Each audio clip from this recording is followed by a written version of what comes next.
திருப்பூர் மாநகராட்சி பாபிபாளையம் நெருப்பெரிச்சல் பகுதி முக்கிய சாலை பாதாள சாக்கடை கழிவுநீர் அடைப்பு ஏற்பட்டு சாலையில் சென்று கொண்டிருக்கிறது.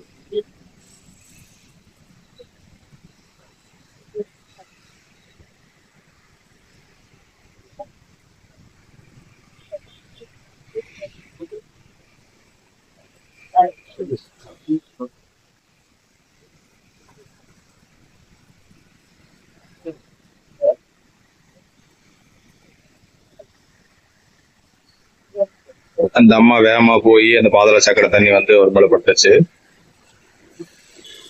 அதனால 2 பேரும் வாக்குவாதம் ஆயிட்டு இருக்கு. அவங்க முன்னாடி வேகமா போயிட்டாங்க. அதனால வந்து அவங்க மேல வந்து அந்த தெரிச்சு பாத்திரம் இறங்கிட்டாங்க. அவங்க மேல அந்த பாதாள சாக்கடை தண்ணி வந்து வேலைக்கு போறப்ப அப்படி கீ தண்ணி பட்டுச்சுன்னா அவங்க ஃபீல் பண்ணுவாங்க.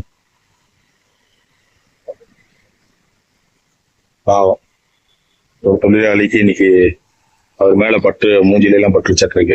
குளிச்சுட்டு வேலைக்கு போறாங்க, கூலி வேலைக்கு போற ஒரு தொழிலாளி இன்னைக்கு தண்ணி பட்டுட்டு இப்ப பக்கத்துல கழுவுறது.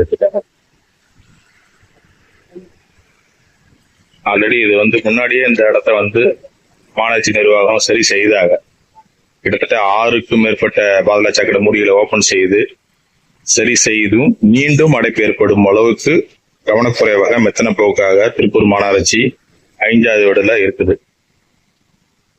இது வந்து பொதுமக்களுக்கு மிக பாருங்க, ஒரு விபத்து ஏற்படுது, ஒரு அசம்பாதம் ஏற்படுது. அந்த அம்மா பாவம், அந்த அம்மா மேலேயும் தப்பு இல்லை.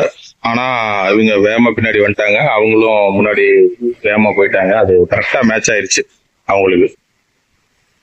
இதனால பாத்தீங்கன்னா இப்ப தண்ணி வந்து மேல பட்டு தண்ணி மேல பட்டு இங்க பாருங்க,